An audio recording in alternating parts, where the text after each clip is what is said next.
ಮಲ್ಲಿಕಾರ್ಜುನ್ ಮುತ್ಯಾ ವಿರುದ್ಧ ಪೋಕ್ಸೋ ಪ್ರಕರಣ ಹಿನ್ನೆಲೆಯಲ್ಲಿ ಮಲ್ಲಿಕಾರ್ಜುನ್ ಮುತ್ಯಾಗೆ ಪೊಲೀಸರು ನೋಟಿಸ್ ಅನ್ನು ಜಾರಿ ಮಾಡಿದ್ದಾರೆ ಎನ್ನುವಂಥದ್ದು ಗೊತ್ತಾಗಿದೆ. ಮಲ್ಲಿಕಾರ್ಜುನ ಮುತ್ಯಾಗೆ ಈಗ ಬಂಧನದ ಭೀತಿ ಶುರುವಾಗಿದೆ. ಮುತ್ಯಾ ವಿರುದ್ಧ ಪೋಕ್ಸೋ ಪ್ರಕರಣ ದಾಖಲಾಗಿದೆ. ಈ ಹಿನ್ನೆಲೆಯಲ್ಲಿ ಪೊಲೀಸರು ನೋಟಿಸ್ ಅನ್ನು ಜಾರಿ ಮಾಡಿದ್ದಾರೆ. ಪ್ರಕರಣ ಸಂಬಂಧ ವಿಚಾರಣೆಗೆ ಹಾಜರಾಗುವಂತೆ ನೋಟಿಸ್ ಅನ್ನು ರವಾನೆ ಮಾಡಲಾಗಿದೆ.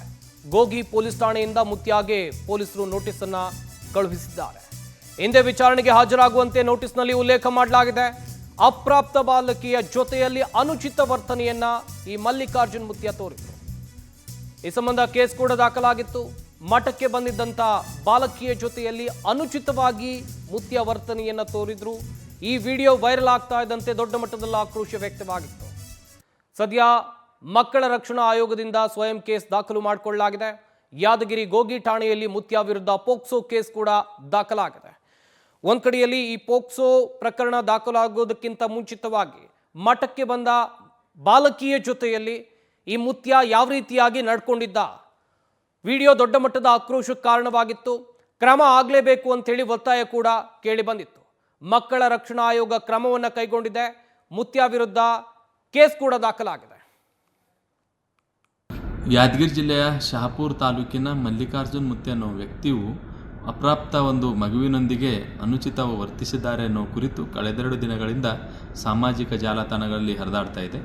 ಆ ವಿಷಯಗಳನ್ನು ಆಧರಿಸಿ ಕರ್ನಾಟಕ ರಾಜ್ಯ ಮಕ್ಕಳ ಹಕ್ಕುಗಳ ರಕ್ಷಣಾ ಆಯೋಗವು ಸ್ವಯಂ ಪ್ರೇರಿತವಾಗಿ ಪ್ರಕರಣ ದಾಖಲು ಮಾಡಿಕೊಂಡಿದೆ.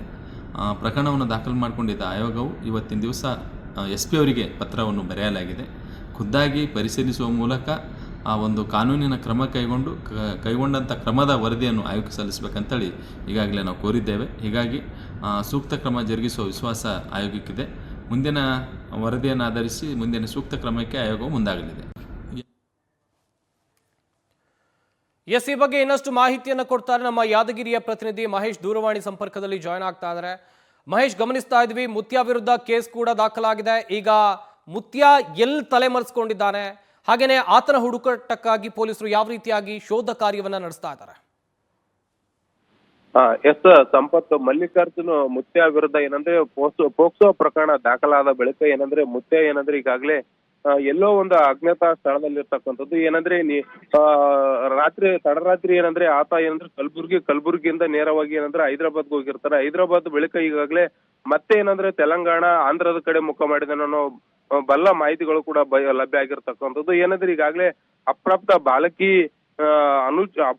ಬಾಲಕಿಗೆ ಏನಂದ್ರೆ ಅನುಚಿತ ವರ್ತನೆ ಎಸಗಿರ್ತಕ್ಕಂಥ ಪ್ರಕರಣಕ್ಕೆ ಈಗಾಗಲೇ ಪೊಲೀಸರು ಕೂಡ ಹೋಗಿ ಪೊಲೀಸ್ ಠಾಣೆಯಲ್ಲಿ ಮತ್ತೊಂದು ಪ್ರಕರಣ ಕೂಡ ದಾಖಲಾಗಿರ್ತಕ್ಕಂಥದ್ದು. ಏನಂದ್ರೆ ಪ್ರಕರಣ ದಾಖಲಾದ ಬಳಿಕ ಈಗಾಗಲೇ ಆತನಿಗೆ ಏನಂದ್ರೆ ನೋಟಿಸ್ ಅನ್ನು ಕೂಡ ಏನಂದ್ರೆ ಮಠಕ್ಕೆ ಹೋಗಿ ಅಂಟಿಸಿರ್ತಕ್ಕಂಥದ್ದು. ಈತನ ಮೇಲೆ ಈಗಾಗಲೇ ಪೊಲೀಸರು ಕೂಡ ಹಿಂದೆ ನೀವು ಬಂದು ನೋಟಿಸ್ಗೆ ರಿಪ್ಲೈ ಕೊಡಬೇಕು, ಇಲ್ಲವಾದಲ್ಲಿ ನಾವು ಎಲ್ಲಿ ಬೇಕಾದ್ರೂ ಬಂದು ನಿಮ್ಮನ್ನ ಅರೆಸ್ಟ್ ಮಾಡಬಹುದು ಎಂದು ಕೂಡ ಆ ಒಂದು ಪ್ರತಿಯಲ್ಲಿ ಕೂಡ ಹೇಳಿರ್ತಕ್ಕಂಥದ್ದು. ಮುತ್ಯಾ ಏನಂದ್ರೆ ಈ ಕಲ್ಯಾಣ ಕರ್ನಾಟಕ ಭಾಗದಲ್ಲಿ ಫೇಮಸ್ ಆಗಿರ್ತಕ್ಕಂಥದ್ದು. ಅದ್ರ ಜೊತೆಗೆ ಸೋಷಿಯಲ್ ಮೀಡಿಯಾದಲ್ಲಿ ಈ ಒಂದು ಅನುಚಿತ ವರ್ತನೆ ಅಪ್ರಾಪ್ತ ಬಾಲಕಿಗೆ ಎಸಗಿದರ ಭಾಗವಾಗಿ ಏನಂದ್ರೆ ಜಿಲ್ಲೆಯಲ್ಲೂ ಕೂಡ ಮತ್ತೆ ಬೇರೆ ಬೇರೆ ಭಾಗಗಳಲ್ಲೂ ಕೂಡ ಏನಂದ್ರೆ ಈ ಮುತ್ಯಾ ಈ ರೀತಿಯಾಗಿ ಅನುಚಿತ ವರ್ತನೆ ಮಾಡಿದ್ರೂ ಕೂಡ ಒಂದು ಸಾರ್ವಜನಿಕ ವಲಯದಲ್ಲಿ ಭಾರಿ ತೀವ್ರ ಚರ್ಚೆಗೆ ಕೂಡ ಗ್ರಾಸವಾಗಿರ್ತಕ್ಕಂಥದ್ದು. ಈಗಾಗಲೇ ಪೊಲೀಸರು ಕೂಡ ಆತನ ಬಂಧಿಸಲು ಕೂಡ ಬಲೆ ಬೀಸಿದ್ದಾರೆ. ಈಗಾಗಲೇ ಮುತ್ಯಾ ಎಲ್ಲಿದ್ದಾನೆ, ಏನ್ ಮಾಡ್ತಾ ಇದ್ದೀನಿ ಅನ್ನೋ ಕೂಡ ಕ್ಷಣಕ್ಕೂ ಕುತೂಹಲಕಾರಿಯಾಗಿರ್ತಕ್ಕಂಥದ್ದು. ಸಂಪತ್, ಥ್ಯಾಂಕ್ ಯು ಮಹೇಶ್ ತಮ್ಮೆಲ್ಲ ಡೀಟೇಲ್ಸ್ಗಾಗಿ.